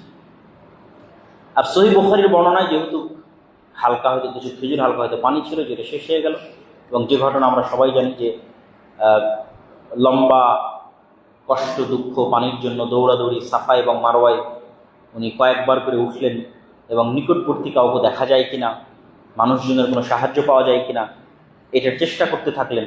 ওই জায়গায় আল্লাহ সুবহানাহু ওয়া তাআলা বলেছেন, ইন্নাস সাফা ওয়াল মারওয়াতা মিন শাআইরিল্লাহ, আল্লাহ হচ্ছে এই সাফা এবং মারওয়া পাহাড়কে কিয়ামত পর্যন্ত নিদর্শন বানিয়ে দিয়েছেন। তাহলে একজন সাধারণ মহিলা নির্জন মরুভূমিতে একটা স্বাভাবিক কাজ করতেছে, ইবাদতের উদ্দেশ্যে করতেছে না, কিন্তু তার সন্তানের পানি অনুসন্ধানের জন্য স্বাভাবিক একটা কাজ করছে, সেটা হচ্ছে আমি থাকলেও করতাম, আপনি থাকলেও করতেন, সেটা হচ্ছে দৌড়াদৌড়ি। কিন্তু তাদের এই আল্লাহর প্রতি তাওয়াক্কুল এবং আল্লাহর প্রতি ভরসা এবং ইখলাস, এই চেষ্টা, এই পরিশ্রমকে আল্লাহ সুবহানাহু ওয়া তাআলা কিয়ামত পর্যন্ত ইবাদত বানিয়ে দিলেন, যেখানে পৃথিবীর সর্বশ্রেষ্ঠ মানুষ মুহাম্মদ সাল্লাল্লাহু আলাইহি ওয়াসাল্লাম পর্যন্ত ইবাদত হিসেবে সাফা মারওয়ায় দৌড়েছে, এবং হজের সময় লাখ লাখ মানুষ দৌড়াবে, এবং গত হাজার হাজার বছর থেকে মানুষ দৌড়াচ্ছে। এবং আল্লাহ বললেন যে আমি সাফা এবং মারওয়াকে নিদর্শন বানিয়ে দিয়েছি। তাহলে তাদের অন্তরের ইখলাস এবং তাওয়াক্কুল আল্লাহর কাছে কত প্রিয় ছিল এবং কত পবিত্র ছিল, এবং তাদের ঈমান কোন লেভেলের ছিল। তো মানুষ মনে করে যে ইসমাইল আলাইহিস সালাতু ওয়াস সালামের পায়ের আওয়াজে, যদিও হাদিসের বর্ণনায় জিবরাইল আলাইহিস সালাতু ওয়াস সালামের পা অথবা পাখা এটির আঘাতে, এটি আঘাতের শব্দ পাওয়া গেল এবং মাটির নিচ থেকে পানি বের হতে লাগলো। এবং এটাও এখন পর্যন্ত মুজিজা হিসেবে অক্ষত এবং অবিকৃত আছে, যে কোনো জায়গার, আমাদের বাংলাদেশের মধ্যে এত বৃষ্টি স্নাত, এত নদীমাতৃক দেশেরও পানির স্তর নিচে নেমে যায়। আপনি রাজশাহীর উত্তর অঞ্চলের অনেক উপজেলায় এখন পানি পাবেন না, কয়েকশো মিটার নিচ পর্যন্ত ডিপ মেশিন পোতার পর পানি পাবেন না। তো সেখানে যুগ যুগ ধরে একটা মরুভূমিতে, যেখানে বৃষ্টি তেমন হয় না, আশেপাশে কোনো নদী নালা নাই, সেখানে পানি উঠতে গেছে এবং একসাথেও অসংখ্য মোটর লাগিয়ে এই কূপ চেক করা হয়েছে যার পানি শেষ হয়। তো রাসূল সাল্লাল্লাহু আলাইহি ওয়াসাল্লাম বলেছেন, মা ও জমজম লিমা শরিবালা, যে উদ্দেশ্যে জমজমের পানি পান করা হবে সেটা পূরণ হবে। আর জমজমের পানি মানুষের ক্ষুধার নিবারণ আর অসুখের আরোগ্য, অসুখের ওষুধ, ক্ষুধার খাবার। কেন ওদের তো আর কোনো খাবারের ব্যবস্থা হয়নি, ইব্রাহিম, ইসমাইল আর হাজেরার শুধু জমজমের পানির ব্যবস্থা হয়েছে। তো এটা দিয়েই তো ওরা অন্তত 1 মাস 2 মাস 6 মাস, আরো মানুষজন যতদিন আসেনি ততদিন এটা দিয়ে বার করেছে। তো আরো মানুষজন আসার যে বর্ণনা সহিহ বুখারীতে এসেছে যে যেখানে পানি থাকে ওখানে পাখি আকাশে উড়ে। তো কোনো এক বেদুইন দল যারা ইয়ামান থেকে আসছে, তারা পানির সন্ধানে আকাশে উড়ন্ত পাখি দেখে সেখানে যায়। তো দেখে শুধু একজন মহিলা আর তার কোলের বাচ্চা, কোলের শিশু। তো ওই ইয়ামানের যে বেদুইন দল, তারা এইরকম অলৌকিক এবং আশ্চর্যজনক ঘটনা দেখে ওই মহিলার কাছে অনুমতি চায় যে আমরা এখানে বসবাস করতে পারি কিনা। তো তখন তাদেরকে বসবাসের অনুমতি দেন সহিহ বুখারীর বর্ণনা অনুযায়ী, এবং ওই গোত্রের মেয়ের সাথে ইসমাইল আলাইহিস সালাতু ওয়াস সালামের বিয়ে হয়। এখান থেকে আবার বসতি শুরু মক্কা। আর ইব্রাহিম আলাইহিস সালাতু ওয়াস সালাম ফিলিস্তিন থেকে, শাম থেকে এই মক্কায় যাতায়াত করেছেন অন্তত 4 থেকে 5 বার। একবার তো প্রথমবার গেলেন, এই যেবার স্ত্রী সন্তানকে রেখে আসলেন। দ্বিতীয়বার গেলেন কুরবানির ঘটনা, যেটা আমরা পড়ব। তৃতীয়বার গেলেন এক স্ত্রীকে তালাক দিতে বলে আসলেন। চতুর্থবার গেলেন ওই স্ত্রীকে রেখে আসতে বলে আসলেন। পঞ্চমবার গেলেন ঘর তৈরি করতে বললেন। তো অন্তত এর মধ্যে আরো অনেকবার যেতে পারেন, অন্তত বিশুদ্ধ বর্ণনা অনুযায়ী অ্যাটলিস্ট মিনিমাম 5 বার ইব্রাহিম আলাইহিস সালাতু ওয়াস সালাম এই 1200 কিলোমিটারের পথ পাড়ি দিয়েছেন মসজিদে আকসা টু কাবা, ইসহাক টু ইসমাইল, যেখানে ইসহাক আছে আর যেখানে ইসমাইল আছে, যেখানে সারা আছে, যেখানে হাজেরা আছে। এবং ওই লম্বা ঘটনার মধ্যে আছে যেখানে ইসমাইল আলাইহিস সালাতু ওয়াস সালামের স্ত্রীকে তালাক দিতে বলছেন, ওখানে তিনি জিজ্ঞেস করেছেন কাইফা হাইয়াতুকুম, কেমন আছো তোমরা? তখন স্ত্রী উত্তরে বলেছে নাহনু ফি শিদ্দা, আমরা খুব কষ্টের মধ্যে আছি, খাবার নাই, পানি নাই। এই উত্তর ইব্রাহিম আলাইহিস সালামের পছন্দ হয়। বললেন বাড়ির মালিক বাড়িতে আসলে বলবে দরজার কপাট চৌকাঠ যেন পরিবর্তন করে দেয়। তো ইসমাইল আলাইহিস সালাতু ওয়াস সালাম, ইব্রাহিম আলাইহিস সালাম কোথাও গেলে যে সুগন্ধি ছড়িয়ে থাকতো, ওই সুগন্ধি থেকে উনি বুঝতে পেরেছেন যে কেউ এসেছে বাড়ি। তো কে এই ঘটনা কি বলেছে? উনি তো আমার পিতা, তোমাকে চলে যেতে বলেছেন। এবার দ্বিতীয়, এখানে কিন্তু পিতা পুত্রের সাক্ষাৎ হয়নি। দ্বিতীয় আরেকবার যখন ইব্রাহিম আলাইহিস সালাম আসলেন, তিনি আবার একই প্রশ্ন করলেন যে কাইফা হাইয়াতুকুম, কেমন আছো তোমরা? তখন দ্বিতীয় স্ত্রী এবার উত্তরে বলেছে আলহামদুলিল্লাহ, ওই আল্লাহর প্রশংসা করছি, আমরা ভালো আছি সর্বাবস্থায়। এই যে আল্লাহর প্রশংসা, আসনা তাআলাল্লাহ, আল্লাহর যে প্রশংসা করেছে, এটা দিয়ে ইব্রাহিম আলাইহিস সালামের মন খুশি হয়ে গেছে। তো ইব্রাহিম আলাইহিস সালাম এবার ওদের জন্য দোয়া করতেছেন যে হ্যাঁ, মানে পাল্টা আবার বেশি করে প্রশ্ন করলেন যে ঠিক আছে তোমরা তো ভালো আছো বুঝলাম, কিন্তু খাও কি? তো বলে পানি আর গোস্ত। পানি জমজমের পানি, গোস্ত হচ্ছে শিকারের গোস্ত। তখন ইব্রাহিম আলাইহিস সালাম বললেন হে আল্লাহ, এদের পানিতে আর এদের গোস্তে বরকত দেন। এবং বললেন যে যখন ইসমাইল বাড়িতে ফিরে আসবে, ওভাবে ইসমাইল নামটা বলেন, যখন বাড়ির মালিক বাড়িতে ফিরে আসবে তখন বলবে দরজার চৌকাঠ যেন স্থির রাখে, স্থায়ী রাখে। এবার শেষবার যখন পঞ্চমবার ইব্রাহিম আলাইহিস সালাম আসতেছেন, ওয়া ইয়ারফাউ ইব্রাহিমুল কওয়াইদা মিনাল বাইতি ওয়া ইসমাইল রব্বানা তাকাব্বাল মিন্না, যেটা সূরার শুরুতে, বক্তব্যের শুরুতে পাঠ করেছে যে আয়াতগুলো, যে এবার ইব্রাহিম আলাইহিস সালাম এসে বললেন যে আল্লাহ সুবহানাহু ওয়া তাআলার একটা ঘর এখানে ছিল, ইন্না আউওয়ালা বাইতুন উদিয়া লিন-নাস বিবাক্কা, ফেরেশতাদের মাধ্যমে আল্লাহ তৈরি করেছিলেন। আদম আলাইহিস সালাতু ওয়াস সালাম এখানে ইবাদত করতেন, নূহ আলাইহিস সালাতু ওয়াস সালামের বন্যায় সেই ঘর ধ্বংস হয়ে গেছে। ওই এক্সাক্ট সেম লোকেশনে, সেম মাপকাঠিতে, সেম মানদণ্ডে ঘর তৈরি করতে হবে, আল্লাহর আদেশ। তখন ইসমাইল এবং ইব্রাহিম আলাইহিস সালাতু ওয়াস সালাম মিলে ওই ঘর তৈরি করলেন এবং আল্লাহ সুবহানাহু ওয়া তাআলা হাজর আসওয়াদকে লিফট হিসেবে ব্যবহার করার অলৌকিক ক্ষমতা দিলেন, উঁচুতে উঠা এবং নিচে নামার, পাথরের উপর পাথর বসানোর জন্য। যে হাজের আসাদ এখনো সেখানে আছে, যে মাকাম ইব্রাহিম, হাজের আসাদ বলছি, মাকাম ইব্রাহিম এখনো সেখানে আছে, যে পাথরকে ইব্রাহিম আলাইহিস সালাম লিফট হিসেবে উঁচুতে উঠায় এবং নিচে নামার জন্য ব্যবহার করেছে। তারপরে আল্লাহ তাকে আদেশ দিলেন যে এখানে তুমি মানুষের হজের ঘোষণা দাও। তো কেউই তো নাই কিসের হজের ঘোষণা, মানুষই তো নয়। তো আল্লাহ সুবহানাহু ওয়া তাআলা এই হজের ঘোষণা সারা পৃথিবীর মানুষের কাছে পৌঁছে দেওয়ার দায়িত্ব নিজে নিলেন, আর ইব্রাহিমকে বললেন তুমি দাও, এই নির্জন মানুষের মধ্যে হজের ঘোষণা দাও, হজের আহ্বান দাও। আর তোমাদের দুইজনের দায়িত্ব হচ্ছে, ইব্রাহিম আর ইসমাইলের দায়িত্ব হচ্ছে ওয়াং তাহির বাইতিয়া লিত-তাইফিনা ওয়াল আকিফিনা ওয়ার রুকআইস সুজুদ, যে ঘর যারা ভিজিট করতে আসবে তাদের জন্য এই ঘরকে পরিষ্কার রাখা, এই ঘরের সম্মান করা তোমাদের দায়িত্ব। এই যে ইব্রাহিম আলাইহিস সালামের পর থেকে নিয়ে অন্য ঘটনাগুলো যদি দেখেন তাহলে বুঝবেন যে এই লম্বা সময়টা কতদিনের, তথা ইব্রাহিম টু মোহাম্মদ এই লম্বা সময়টা কতদিনের, এটা কি দেখে বুঝবেন?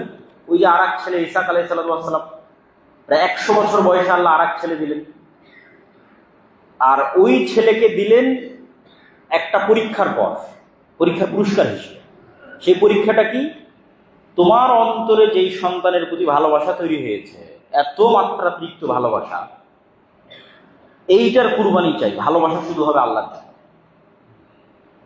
যেটা আল্লাহ সুবহানাহু ওয়া তাআলা কোরআন মাজিদে বলেছেন যে হে দুনিয়ার মানুষ, তোমাদের জন্য ফিতনা হচ্ছে তোমাদের সন্তান, তোমাদের টাকা পয়সা, তোমাদের ধন দৌলত। ফিতনা মানে কি? আপনি যখনই ওইটার ভালোবাসা একটু বেশি পড়ে যাবেন, তখন আপনি আর আল্লাহর জন্য সর্বোচ্চ স্যাক্রিফাইসটা করতে পারবেন না। ধরেন আল্লাহ এখন আপনার জীবন চাচ্ছে, আল্লাহর রাস্তায় জিহাদ, তা আপনার ভালোবাসা যদি স্ত্রীর প্রতি বেশি থাকে আল্লাহর চাইতে, সন্তানের প্রতি বেশি থাকে আল্লাহর চাইতে, আপনি জীবন দিতে পারবেন? পারবেন না। তাহলে এটা ফিতনা। তো ইব্রাহিম আলাইহিস সালামের জন্য এটা ফিতনা। তা আল্লাহ বললেন এবার এটার স্যাক্রিফাইস লাগবে, এটার কুরবানি লাগবে, এবং প্রমাণ করতে হবে যে তুমি সবচেয়ে বেশি ভালোবাসো কাকে? আল্লাহ। তখন ইব্রাহিম আলাইহিস সালাম আসলেন এবং ইসমাইলকে বললেন যে আমি স্বপ্নে দেখেছি যে আমি তোমাকে জবাই করতেছি, যেটা কোরআনের আয়াত। যেই কোরআনের আয়াতে আল্লাহ সুবহানাহু ওয়া তাআলা এই আদেশ দিয়েছেন, এবং সেই আদেশের অনুসরণে ইসমাইল আলাইহিস সালামের যেটা বাক্য, সেটা হচ্ছে ইয়া আবাতি ফাআল মা তুমার সাতাজিদুনি ইনশাআল্লাহ মিনাস সাবিরিন।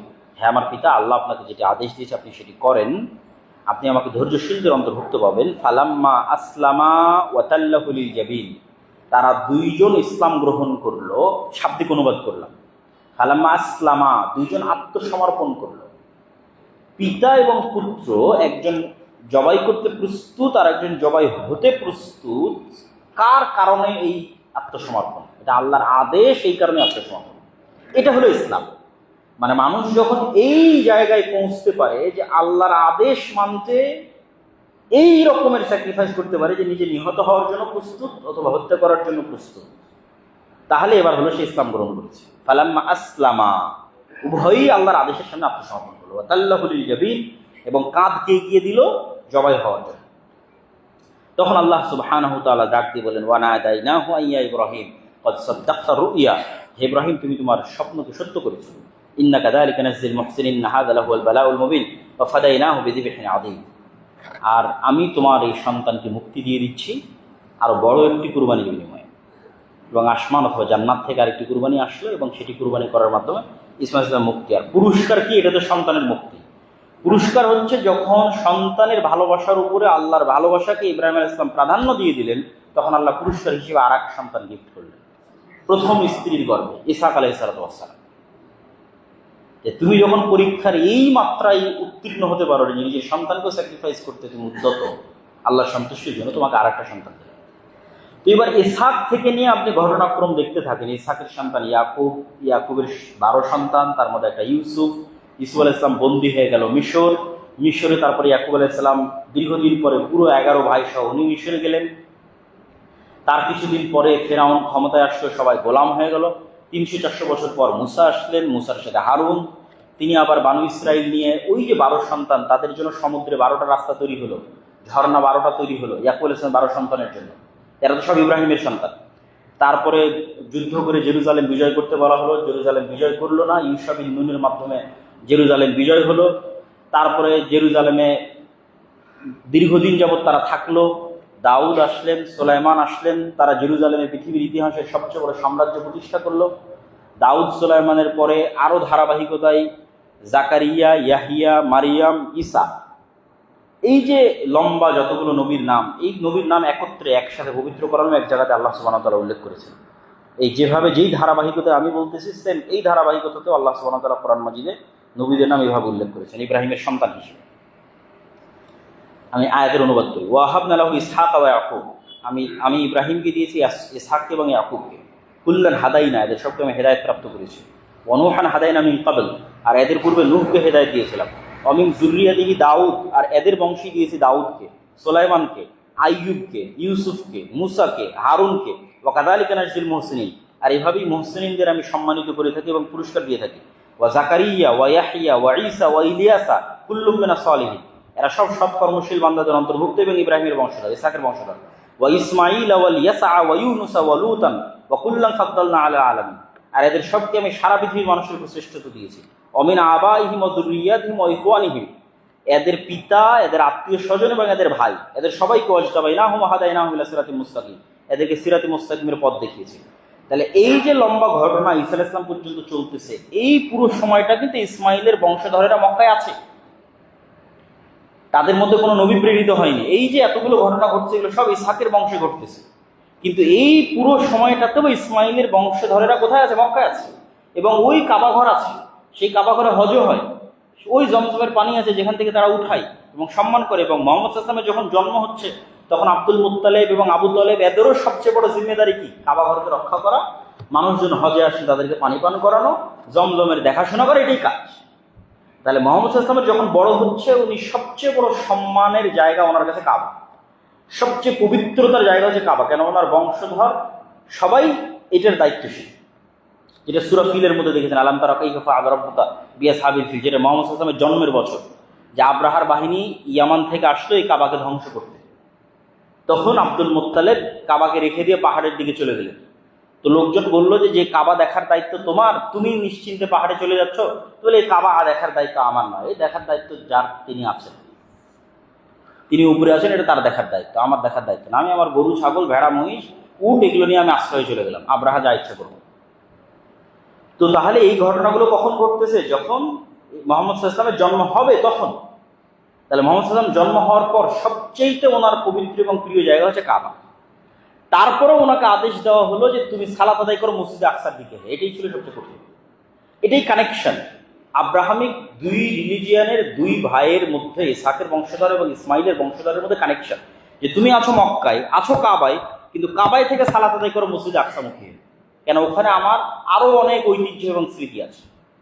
পুরো বানী ইসরায়েলের সকল নবী ওই কেন্দ্রিক প্রেরিত হয়েছে। মারিয়াম আলাইহিস সালামের ঘটনা, জাকারিয়ার ঘটনা, ঈসা আলাইহিস সালামের ঘটনা সব জেরুজালেম, আর এরা সবাই ইব্রাহিমের সন্তান, তুমি ইব্রাহিমের সন্তান। দ্বিতীয়বার কখন এই কানেকশন তৈরি হলো? সুবহানাল্লাযী আসরা বিআবদিহি লাইলাম মিনাল মাসজিদিল হারাম ইলাল মাসজিদিল আকসা, নিয়ে যাবে আসমানে মেরাজের সফরে, কিন্তু কাবা থেকে ডাইরেক্ট আসমানে নিয়ে যাওয়া হচ্ছে না, কাবা থেকে নিয়ে যাওয়া হচ্ছে মসজিদে আকসায়। কানেকশন ইব্রাহিম আলাইহিস সালামের দুই সন্তানের ঐতিহ্যের ধারক এবং বাহক হবে উম্মতে মুহাম্মদ, এবং এটাই ফাইনাল এবং লাস্ট, শেষ ধর্ম। এবং এই দুইটা যাদের হাতে থাকবে তারাই পৃথিবীর শাসক। মসজিদ আকসা এবং কাবা যাদের হাতে থাকবে, শাম এবং মক্কার যারা মালিক হবে, এরাই আব্রাহামিক রিলিজিয়ানের ঐতিহ্যগত, রক্তগত, বংশগত, আকীদাগত উত্তরসূরি। রক্তগত উত্তরসূরি মুহাম্মদ সাল্লাল্লাহু আলাইহি ওয়াসাল্লাম, উনি তো ব্লাডলি কানেক্টেড। এই জন্য ইহুদিদের হিংসা হওয়ার কারণটা কোথায়? ইহুদিরা বলে যে we are chosen by the God, আমরা হচ্ছে আল্লাহ কর্তৃক বাছাইকৃত, কেন? আমরা সন অফ ইব্রাহিম, ইব্রাহিমের সন্তান। তো মুহাম্মদ সাল্লাল্লাহু আলাইহি ওয়াসাল্লাম দাঁড়িয়ে বলতে পারবে আরে আমিও তো ইব্রাহিমের সন্তান, তাহলে বংশগতভাবে তার সাথে ফাইট দিতে পারতেছে, এবং আকীদাগতভাবে, বিশ্বাসগতভাবে। যদিও ইহুদিরা কিছুটা হলেও তাওহীদের দৃষ্টিকোণে, ইহুদিরা কিছুটা হলেও ইব্রাহিম আলাইহিস সালাতু ওয়াস সালামের যে তাওহীদের বিশ্বাস, সেটার কিছুটা হলেও অনুসারী মোর দ্যান খ্রিস্টিয়ানদের চাইতে। কেন? খ্রিস্টিয়ানরা স্কাল্পচার তৈরি করে, মূর্তি তৈরি করে এবং তার পূজা করে। ঈসা আলাইহিস সালামের মূর্তি তৈরি করে, মারিয়ামের মূর্তি তৈরি করে, ইহুদিরা মূর্তি তৈরি করে না। তাহলে ইহুদিদের সমস্যাটা কোথায়? ইহুদিদের সমস্যা যে এটা ইবলিসের সমস্যা। খ্রিস্টানরা ইবলিসের সমস্যা আক্রান্ত নয়। খ্রিস্টানরা আক্রান্ত জানে না, সত্য জানে না, জানলেই গ্রহণ করবে। আর ইহুদিরা আক্রান্ত ইবলিসের সমস্যায়। ইবলিসের চেয়ে কে বেশি জানে যে আল্লাহর আদেশ মানতে হবে? কেউ জানে। কিন্তু ইগো প্রবলেমের কারণে ইবলিস আল্লাহর আদেশকে অস্বীকার করেছে, অহংকার।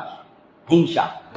তাহলে এই যে ইহুদিদের সুপারিয়রিটি থিওরি, এরা সব জানে যে এই পৃথিবীতে আর যদি সেকেন্ড কেউ থাকে এই পৃথিবী শাসন করার ক্ষমতা রাখে, এটা উম্মতে মুহাম্মদ। ইব্রাহিমের যদি আর প্রকৃত কেউ উত্তরসূরি থেকে থাকে, সেটা হচ্ছে মুহাম্মদ সাল্লাল্লাহু আলাইহি ওয়াসাল্লামের যারা পরবর্তী বংশধর, আলে ইসমাইল, বনু ইসমাইল তারা। কিন্তু এই সত্য তাদের পক্ষে অ্যাকসেপ্ট করা সম্ভব না। এই অহংকার এবং এই ইগো প্রবলেমের কারণে তাদেরকে পথভ্রষ্ট বলা হয়, অভিশপ্ত। যেভাবে ইবলিস অভিশপ্ত, সেভাবে তারা অভিশপ্ত। তো ইব্রাহিম আলাইহিস সালাতু ওয়াস সালামের যেই হিস্ট্রি এবং যেই ঘটনা, এই পুরো ঘটনার সামারি থেকে আমাদের জন্য শিক্ষা নেই। আল্লামা ইকবাল তার এক কবিতার মধ্যে বলেছেন, ये दौर अपने बराहिम की तलाश में है, सनम कदा है जहां ला इलाहा इल्लल्लाह। আল্লামা ইকবাল লিখেছেন যে আজকের মুসলমানদের মুক্তির একটাই রাস্তা, সেটা হচ্ছে মুসলমানদের মধ্যে একজন ইব্রাহিমের দরকার। কেননা সারা পৃথিবী মূর্তি পূজায় ব্যস্ত হয়ে গেছে, মুসলমানেরাও মূর্তি পূজায় ব্যস্ত হয়ে গেছে। তো এই মূর্তি মানে সরাসরি মূর্তি নয়, এই মূর্তি মানে উনি সব ধরনের মূর্তিকে বুঝিয়েছেন। টাকাও মূর্তি, ধন দৌলতও মূর্তি, ছেলে মেয়ে স্ত্রী পুত্র মূর্তি, জাতীয়তাবাদ ন্যাশনালিজম, তারপরে হচ্ছে আপনার ধর্মনিরপেক্ষ মতবাদ সেকুলারিজম, যা ভালো লাগবে তাই করবো লিবারালিজম, এগুলো সব মূর্তি। তাহলে মুসলমানদের মুক্তির রাস্তা হচ্ছে একজন ইব্রাহিম লাগবে মুসলমানদের মধ্যে। এ দৌর আপনি বারাহিম কি তালাশ নেই, একজন যদি ইব্রাহিম মুসলমানদের মধ্যে বের হয়ে যায়, তাহলে মুসলমানদের মুক্তির রাস্তা তারা পেয়ে যাবে। যার ঈমান হবে ইব্রাহিমের ঈমানের মতো, যার তাওহীদের স্তর হবে ইব্রাহিমের তাওহীদের স্তরের মতো, ইব্রাহিমের তাওহীদের স্তরকে ছুঁইতে পারবে, ইব্রাহিমের তাওহীদের মাত্রাকে টাচ করতে পারবে, ওই ঈমান লাগবে। আর পুরো আদর্শ ইব্রাহিম আলাইহিস সালাতু ওয়াস সালামের ফ্যামিলির মধ্যে আল্লাহ সেট করে রেখেছে। আপনি সন্তান হওয়ার আদর্শ নেবেন, সেটাও ইব্রাহিমের ফ্যামিলিতে আছে। স্ত্রীর আদর্শ নেবেন, সেটাও ইব্রাহিমের ফ্যামিলিতে আছে। পিতার আদর্শ নেবেন, সেটাও ইব্রাহিমের ফ্যামিলিতে আছে। সন্তান হলে কি করতে হবে তারও আদর্শ আছে, স্ত্রী হলে কেমন হতে হবে তারও আদর্শ আছে, পিতা হলে কেমন হতে হবে তারও আদর্শ আছে। আল্লাহর অনুসারী, মুত্তাকি, তাকওয়াবান, তাওহীদ, আত্মসমর্পণকারী হলে কেমন লেভেলের ঈমান হতে হবে তারও উদাহরণ ইব্রাহিম আলাইহিস সালাতু ওয়াস সালামের জীবনীর মধ্যে আছে। আর কেউ যদি ওই মাত্রাকে টাচ করতে পারে, তাহলে আল্লাহ তাদেরকে কিভাবে হেফাজত করে, কিভাবে সাহায্য করে, তাদের কাজকে আল্লাহ কিভাবে কবুল করতে পারে, তার উদাহরণও ইব্রাহিম আলাইহিস সালাতু ওয়াস সালামের জীবনীর মধ্যে আছে। যেটা সাফা, মারওয়া, জমজম, কাবা, এগুলো সবগুলো নিদর্শন থেকে আমরা দেখতে পাই এবং বুঝতে পারি। কিন্তু দুঃখজনক হলো সত্য যে আমরা যখন ওই ইখলাসের জ্বলন্ত নিদর্শন কাবায় যাচ্ছি, তখনও আমাদের মোবাইল, সেলফি, ভিডিও এটাই থাকতেছে প্রবণতা। মূল শিক্ষাটা আমরা হারিয়ে ফেলতেছি। ওই ইব্রাহিমের স্যাক্রিফাইসের সর্বোচ্চ মাত্রার নিদর্শন যে কুরবানি, এই কুরবানি যখন আমরা করতে যাচ্ছি, তখন আমাদের গোস্ত নিয়ে কাড়াকাড়ি লেগে যাচ্ছে। ভাগায় কুরবানি দেওয়া নিয়ে আমরা উৎফুল্ল হয়ে যাচ্ছি এবং সেই গোস্ত ভাগাভাগি করার প্রবণতায় মত্ত হয়ে যাচ্ছে। তাহলে মূল শিক্ষাটা তো আমরা হারিয়ে ফেলেছি। শুধু রিচুয়ালস মানে একটা কাজ করতে হবে তাই ফলো করতেছি, রুকু সিজদা দিতে হবে তাই দিচ্ছি, কিন্তু ওর মধ্যে রূহ নাই, প্রাণ নাই, জান নাই। তাহলে কুরবানির এই ইবাদতটা কোন লেভেলের ইবাদত, কোন স্তরের ইবাদত, এবং স্যাক্রিফাইসের একটা ন্যূনতম মাধ্যম আল্লাহ আমাদের জন্য দিয়ে দিয়েছে। আমাদের ছেলে চাইনি, মেয়ে চাইনি, আমাদের টাকা পয়সা থেকে আল্লাহর সন্তুষ্টির জন্য আমরা একটা পশু কুরবানি করব, এত ন্যূনতম একটা স্যাক্রিফাইস আল্লাহ আমাদের কাছে চেয়েছে। কিন্তু সেটাতেও আমরা কত বিকৃতি, কত ছোট মন মানসিকতা আমরা সেটার সাথে যুক্ত করেছি, একমাত্র আল্লাহ সুবহানাহু ওয়া তাআলা জানেন। প্রিয় উপস্থিতি, ইব্রাহিম আলাইহিস সালাতু ওয়াস সালামের এই আদর্শ থেকে আমাদের জন্য যেমন একটা শিক্ষা ইখলাস, যেমন একটা শিক্ষা আল্লাহর উপর ভরসা, যেমন একটা শিক্ষা আল্লাহর সামনে আত্মসমর্পণ করা, তেমনই শিক্ষা শিরক মুক্ত। ইব্রাহিম আলাইহিস সালামের দুটো দোয়া আপনি দেখেন যে উনি সবচেয়ে বেশি প্রাধান্য দিয়েছে দুটো জিনিসকে। মানুষ কি চায় আল্লাহর কাছে, ইব্রাহিমের মতো নবীর আল্লাহর কাছে কি চাওয়া থাকতে পারে? দুটো জিনিস চাই, যে আল্লাহ রাব্বি জাআলনি মুকিমাস সালাহ ওয়া মিন যুররিয়াতি, আমি আর আমার পরবর্তী বংশধর যেন সালাত আদায়কারী হয়। তাহলে সালাত আদায় কত বড় ইম্পর্টেন্ট হতে পারে, যার জন্য ইব্রাহিম আলাইহিস সালাম তার চাওয়ার মধ্যে এটা চেয়েছেন যে আমার পরবর্তী বংশধর জন্য সালাত দেবে। আর একটা কি চেয়েছেন, ও জুনুবনি ও বানিয়া না আবুদাল আসনাম, হে আল্লাহ আমি আর আমার বংশধর যেন মুশরিক না হয়। মানে শিরক অনেক ভয়ঙ্কর ভয়াবহ কিছু। আজকে পশ্চিমবঙ্গের মানুষদেরকে তাদের স্কুলে বন্দে মাতারাম বলতে বাধ্য করা হবে, তথা আপনার সন্তান স্কুলে ভর্তি হলো মানে হয় শিরক। তার এই যে তাওহীদের উপর টিকে থাকার এই প্রবণতা, এই যে স্বাধীনতার এই চেতনা, স্বাধীনতা মানে কি? তাওহীদের উপর অটুট থাকাই হচ্ছে স্বাধীনতা। যেখানে আপনি তাওহীদের উপর অটুট থাকতে পারবেন আপনি স্বাধীন আছেন, অটুট থাকতে পারছেন না আপনি স্বাধীন নাই। এই জন্য ইব্রাহিমের চেতনা দরকার মুসলমানদের। তাহলে শিরক থেকে মুক্ত থাকা এবং সালাত আদায় করা, এই দুটেই ইব্রাহিম আলাইহিস সালাতু ওয়াস সালামের জীবনের সবচেয়ে বড় শিক্ষা, এবং এই দুটো শিক্ষা আমাদের জীবনে বাস্তবায়ন করতে হবে। ঈসা আলাইহিস সালাতু ওয়াস সালামও যখন মায়ের কোল থেকে প্রথম কথা বলেছেন, তখনও তার প্রথম দুটো বাক্য ছিল ইন্নী আব্দুল্লাহ আতানিয়াল কিতাব ওয়া জাআলানি নাবিয়্যা ওয়া জাআলানি মুবারাকান আইনামা কুনতু ওয়া আওসানি বিস-সালাতি ওয়াজ-যাকাতি মা দুমতু হাইয়্যা। একদম ছোট্ট বাচ্চা বলছে আমি নবী, আল্লাহ আমাকে নবী করে পাঠিয়েছে, আর আল্লাহ আমাকে আদেশ দিয়েছে আমি যেন সালাত আদায় করি এবং যাকাত দিই। এই দুটোই আদেশ। আল্লাহ সুবহানাহু ওয়া তাআলা আমাদেরকে সামনে যে কুরবানি আসতেছে, জিলহজ মাসের 10 দিন আসতেছে, এই 10 দিনের এই শ্রেষ্ঠতম দিনে আল্লাহর ইবাদত করার, নফল সিয়ামের মাধ্যমে, আরাফার সিয়ামের মাধ্যমে, একটানা 9টা সিয়ামের মাধ্যমে, বেশি বেশি দানের মাধ্যমে, এবং স্বচ্ছ হৃদয়ে প্রকৃত ইখলাসের সাথে কুরবানি কেনার মাধ্যমে, এবং সেই কুরবানিটা ইব্রাহিমের যে চেতনা আছে স্যাক্রিফাইসের, ওই চেতনাকে মাথায় রেখে ওই কুরবানিটা করার জন্য আল্লাহ সুবহানাহু ওয়া তাআলা আমাদের তৌফিক দান করে। আল্লাহ যে এই পশুটা যেভাবে আমরা কুরবানি করতেছি, কোনোদিন যদি প্রয়োজন হয় তাহলে আমরা নিজেরাও এরকম আল্লাহর রাস্তায় কুরবানি হয়ে যেতে পারি। এই প্রস্তুতি থাকতে হবে মনের ভিতরে আল্লাহ সুবহানাহু ওয়া তাআলার সন্তুষ্টির জন্য। এটাই কি শিক্ষা ইব্রাহিমের জীবনী থেকে। এবং আমাদের ছেলে মেয়ে এবং স্ত্রী পুত্রের মধ্যে ওই হাজেরার মতো যেমন তাওয়াক্কুল যেন থাকে, এবং সারার মতো আল্লাহর সাথে কানেকশন এবং পবিত্রতার যে দাবি উনি আল্লাহর সামনে করেছেন, সেই পবিত্রতা যেন আমাদের স্ত্রী পুত্রের মধ্যে থাকে, এবং ইসমাইলের যে আত্মসমর্পণ সেটা যেন থাকে। আল্লাহ সুবহানাহু ওয়া তাআলা আমাদের এই বিষয়গুলো থেকে শিক্ষা গ্রহণ করার তৌফিক দান করুক। আল্লাহ।